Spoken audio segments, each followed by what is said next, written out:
சங்கர ஜெய ஜெய சங்கர நம்மாத்து பெரியவா channel subscribe பண்ணுங்க. பக்தினா என்ன? பக்திக்கு அளவுகோல் என்ன? பக்தியின் உச்சம்தான் எது? உச்சக்கட்ட பக்தி அப்படின்னா என்ன? இது எல்லாத்துக்குமே இன்னைக்கு விடை தெரிஞ்சுக்க போகிறோம். எனக்கு தெரிஞ்சு நான் படித்து தெரிஞ்சுன்ற விஷயத்தில் உங்ககிட்ட நான் ஷேர் பண்ணிக்க போகிறேன். பக்தி அப்படின்னா என்ன? நமக்கும் மேலே ஒரு பரம்பொருள் இருக்கார், பகவான் ஒருத்தர் இருக்கார், நம்மளுடைய எல்லா கஷ்டங்களையும் தீர்த்து வைப்பார். பகவானுக்கு நம்ம நன்றி சொல்லணும், எப்போவுமே எல்லாத்துக்குமே நன்றி சொல்ல பழகணும். பக்தியை யார் எப்படி வேணாலும் வெளிப்படுத்தலாம். அது பக்தி. பக்திக்கு அளவுகோல் என்ன அப்படின்னா, பக்திக்கு அளவுகோலே கிடையாது. இது என்ன மெஷர்மெண்ட்டு கப்பா? அந்த மாதிரி எதுவுமே இல்லை. ஒரு நாளைக்கு அரை மணி நேரம் நினைக்கணும், நாள் பூரா தியானம் பண்ணணும், இல்லை 3/4 மணி நேரம் பூஜை பண்ணணும், அந்த மாதிரிலாம் எதுவுமே இல்லை. ஒரு நொடி இறைவனை நினைத்தாலும் ஆத்மார்த்தமாக ஸ்ரத்தையாக பகவானை நினைத்து அவன் திருநாமத்தை சொல்லணும். இது பக்திக்கு அளவுகோல்ன்றது கிடையாது. சரி, பக்தியின் உச்சம் என்ன? உச்சக்கட்ட பக்தி என்ன அப்படின்னா, நான் படித்து தெரிஞ்சின்ற விஷயத்துலேருந்து நிலையான வைராக்கியமான பக்தி தான் பக்தியின் உச்சக்கட்டம் அப்படின்றத நான் புரிஞ்சுட்டேன். இன்றைக்கி இந்த ஒரு பதிவிலேருந்து என்னோட புரிதல் அப்படின்றது உங்கள் எல்லாருக்குமே புரிஞ்சிருக்கும். எவ்வளவு கஷ்டம் வந்தாலும் வைராக்கியத்தை விடக்கூடாது, பகவானை விடக்கூடாது. அந்த ஒரு வைராக்கியமான பக்தி வேணும் அப்படின்றத தான் இன்றைக்கி நான் உங்ககிட்ட சொல்ல போகிறேன். சைவ சமய குரவர்கள் 4 பேர்: திருநாவுக்கரசர், சுந்தரர், மாணிக்கவாசகர், திருஞான சம்பந்தர். இதில் திருநாவுக்கரசருக்கு அப்பர் அப்படின்ற ஒரு பேரும் உண்டு, வாக்கீசர் அப்படின்ற ஒரு திருநாமமும் உண்டு. சிவபெருமானை கைலாயத்தில் தரிசனம் பண்ணியே தீரணும் அப்படின்ற வெறியோட கைலாய யாத்திரையை தொடங்கினார் திருநாவுக்கரசர். காடு மலையெல்லாம் கடந்து அவர் நடந்து போயிட்டே இருந்ததில் அவருடைய தேகம் ரொம்ப அயர்ந்து போச்சு, ரொம்ப டயர்டாயிட்டார். அவரால் மேற்கொண்டு நடக்கவே முடியல. இருந்தாலும் தன்னோட மன உறுதியிலிருந்து அவர் தளரவே இல்லை.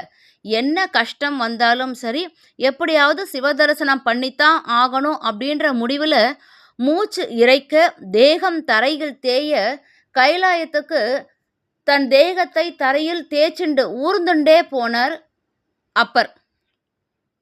ஒரு வழியாக அந்த மாதிரி அவர் போகும்போது கைலாய பகுதியில் பனிமலையை அடைஞ்சிட்டார். இந்த அளவுக்கு கஷ்டப்பட்டு தன்னுடைய பக்தன் தன்னை தரிசனம் பண்ண வந்திருக்கான் அப்படின்ன உடனே சிவபெருமான் என்ன பண்ணார்? இவரோட பக்தியை இன்னும் கொஞ்சம் சோதிக்கலாம். ஏன்னா புடம் போட போட தான் தங்கம் ஜொலிக்கும். அதனால் பக்தியோட எப்படி இருக்கணும் அப்படின்றத வெளிக்காட்டணும்னு நினச்ச சிவபெருமான் இவரை சோதிக்க நினச்சார். அப்போ ஒரு துறவியோட வடிவில் ஒரு முனிவரோட வேஷத்தில் இவர்கிட்ட கேட்டார், அப்பர்கிட்ட, இவ்வளவு தேக சிரமத்தோட அப்படியாவது நீங்கள் போய் சிவனை தரிசனம் பண்ணி தான் ஆகணுமா? உங்களால் முடியுமா? என்னத்துக்கு இப்படி சிரமப்படுறேன் அப்படின்னு அந்த முனிவர் வேடத்தில் கேட்டார். ஆனால் திருநாவுக்கரசர் தன்னோட இதுலேருந்து தளரவே இல்லை. அப்போ அவர் என்ன சொன்னார்? என்ன கஷ்டம் வந்தாலும் சரி, இன்னமும் என் தேகம் எவ்வளவு தேஞ்சாலும் சரி, ஈசனை காணாமல் என் உயிர் போகாது அப்படின்னு சொல்லி, இன்னும் எவ்வளவு துன்பம் வந்தாலும் நான் பகவானை தரிசனம் பண்ணிடுவேன் அப்படின்னு வைராக்கியமாக சொன்னார் அப்பர். அப்போது முனிவர் வேஷத்தில் இருந்த சிவபெருமான் என்ன சொன்னார்? அப்படியா? அப்போனா இந்த பனிமலையில் அங்கே ஒரு மாய தடாகம் இருக்குது பாருங்கோ, அந்த மாய தடாகத்தில் நீங்கள் மூழ்கி எழுந்துருங்கோ அப்படின்னு சொன்னார்.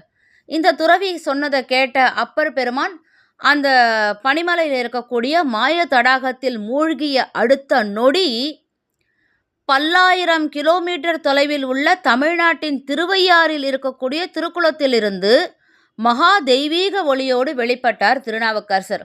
அவர் மூழ்கினது கைலாயத்தின் பனிமலையில் இருக்கக்கூடிய மாய தடாகத்தில். ஆனால் அவர் அப்படியே ஒரு ஒளி பொருந்திய ஜுவாலையோடு வெளியில் வந்தது எங்கே? திருவையாறு திருக்குளத்தில். அவர் அந்த மாதிரி பரிபூர்ணமாக உடம்பில் எந்த காயமும் இல்லாமல் அவ்வளவு தேஜஸோடு அந்த குளத்துலேருந்து வெளியில் வர்றச்ச திருவையாறில் காணும் இடமெல்லாம் சிவமயமாகவே தெரிஞ்சுது அவருக்கு.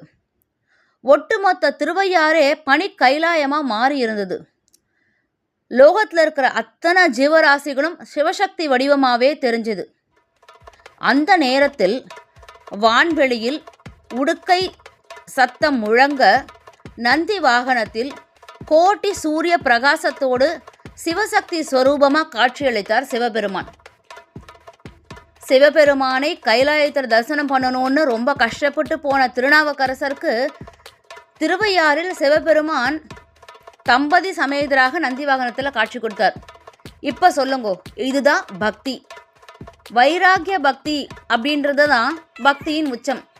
எவ்வளவு கஷ்டம் வந்தாலும் அந்த கஷ்டத்தை தாண்டிட்டு நான் பகவானை நினைப்பேன் அப்படின்றது தான் இதனுடைய அர்த்தம். இந்த மாதிரி பதிவுகள் நிறைய போட்டிருக்கோம். இருந்தாலும் என் மனம் கவர்ந்த பதிவு இது. எதுக்காக அப்படின்னா, ஒரு சில கஷ்டம் வரும்போது அப்படியே உடஞ்சி போய் அன்றைக்கி பொழுதுக்கு சுவாமிகிட்ட சண்டை போடுற லெவலுக்கு போயிடுறோம். அந்த மாதிரி இல்லாமல் அந்த நேரமும் நம்ம போய் நன்றி சொல்லணும். பரவாயில்ல, எனக்கு கஷ்டம் கொடுக்குற நேரத்தில் கூட நீ என்ன நினச்சின்னு இருக்க பகவானே, நீ கொடுத்த கஷ்டத்தை நீயே நிவர்த்தி பண்ணு, பகவானே நம்மளுக்கு எல்லாத்தையும் சரி பண்ணுவார் அப்படின்னு அந்த வைராக்கியத்தை விடாமல் நம்ம சுவாமியை நினைக்கிறோம் பாருங்கோ. அந்த வைராக்கிய பக்தி அப்படின்றது ரொம்ப முக்கியமான விஷயம் அப்படின்றத நான் தெரிஞ்சுட்டேன். அந்த ஒரு விஷயத்தை இன்றைக்கி உங்கள் எல்லார்கிட்டையுமே பகிர்ந்துன்றதில் ரொம்பவே சந்தோஷம். இந்த மாதிரி நம்பாத்து பெரியவா யூடியூப் சேனலில் பகிரப்படுற எல்லா தகவல்களையுமே நம்ம நிறுத்திக்காமல் நான் உங்களுக்கு சொல்கிறேன், நீங்கள் இன்னும் பல பேருக்கு சொல்லுங்க. நீங்கள் 1000 பேருக்கு சொல்ல அது 10,000 பேருக்கு போய் சேரும். நம்மளால் முடிஞ்ச நல்ல விஷயத்த 4 பேருக்கு சொல்கிறது தான் நம்ம பண்ணுற ஒரு சத்காரியம். நல்ல காரியத்தை எல்லாருமே செய்யலாமே. ஹரஹர சங்கர, ஜெய ஜெய சங்கர.